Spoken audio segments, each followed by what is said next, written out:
Good morning everyone. Today I am going to start the exercise 3.1, and here the first question is that it says that find the range of heights of any 10 students of your class. So first of all you have to collect the data regarding the heights of the students of your class, and here mention the number of students should be 10.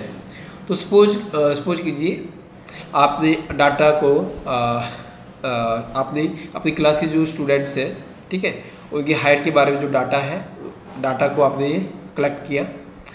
Suppose कीजिए आपको data इस तरीके से मिला है कि एक student की हाइट 112 सेंटीमीटर है, 115 सेंटीमीटर है, 90 सेंटीमीटर है। ओके, और इस केस में आपको सबसे जो हाईएस्ट वैल्यू मिला है that is 120 and 90 centimetre is the smallest value और the lowest value. So the range would be difference between the highest and lowest. तो यहाँ से डिफरेंस अगर फाइंड आउट करोगे तो हाईएस्ट 120 सेंटीमीटर, लोवेस्ट 90 सेंटीमीटर, तो आपको रेंज कितना मिलेगा 30 सेंटीमीटर। ओके,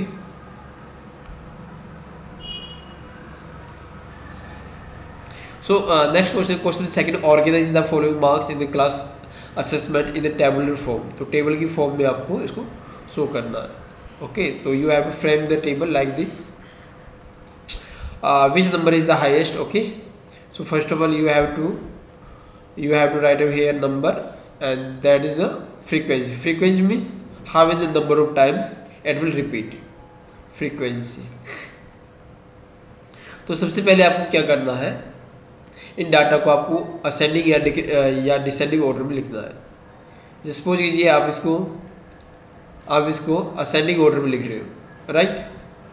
तो सबसे पहले आप 1 लिखोगे, राइट। 1 कितनी बार यहाँ पर लिखोगे आप, 1 how many times, 2 how many times, 1 2। Okay, तो सबसे पहले आप यहाँ 1 लिखोगे, फिर 2 लिखोगे, फिर 3 है, 4 है, 5 है, इस तरीके से। अब हम देखेंगे कि 1 कितनी बार रिपीट हो रहा है, 1 बार रिपीट, 2 कितनी बार रिपीट हो रहा है, 2 बार, 3 कितनी बार रिपीट हो रहा है, 3 only 1 times, 4 3 times। okay, similarly 5 how many times it will repeat, 3 times, 4 times।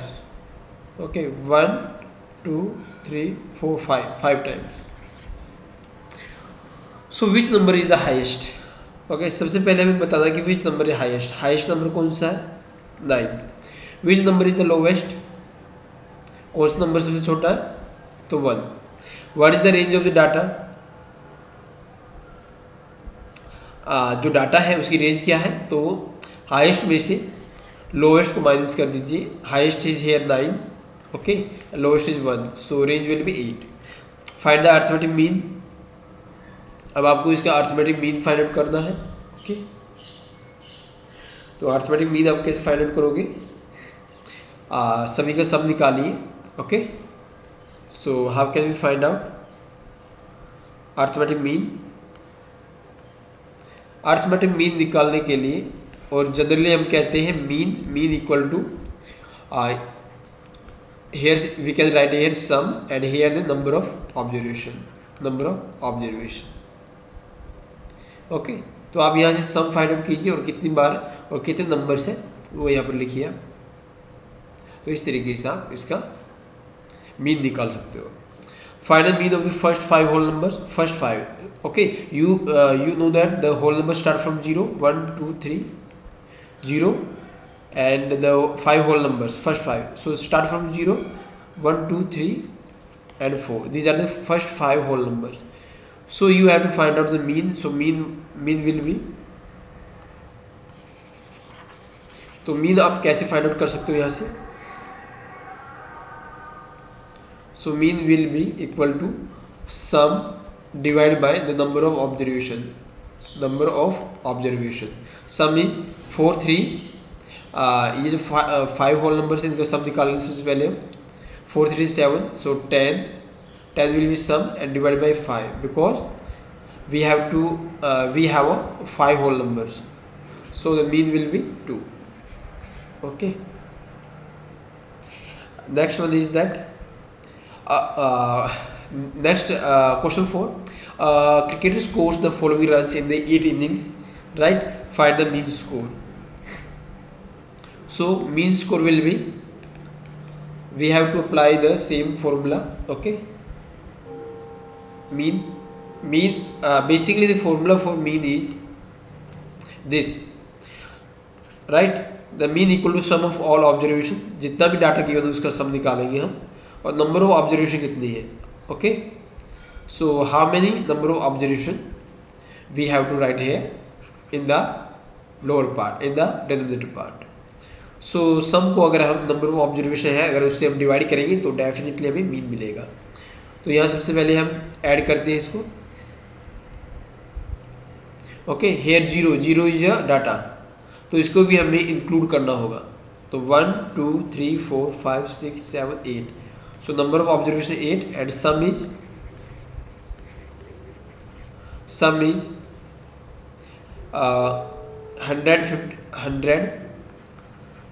158 76 40 35 45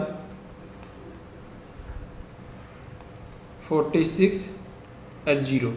okay, तो इसको ऐड करेंगे तो 8 6 14 45 20 19 19 5 24 24 30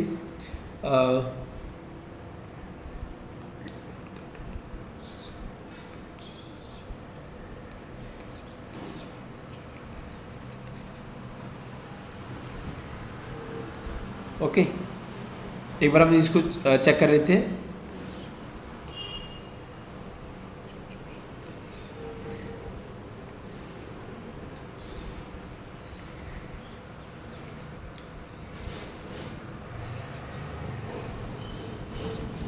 तो आपका मीन स्कोर आया है 400. इसको अगर मैं डिवाइड करूंगा तो मुझे कितना मिलेगा, 50. ओके, तो मीन स्कोर यहाँ पर कितना होगा, मीन स्कोर विल बी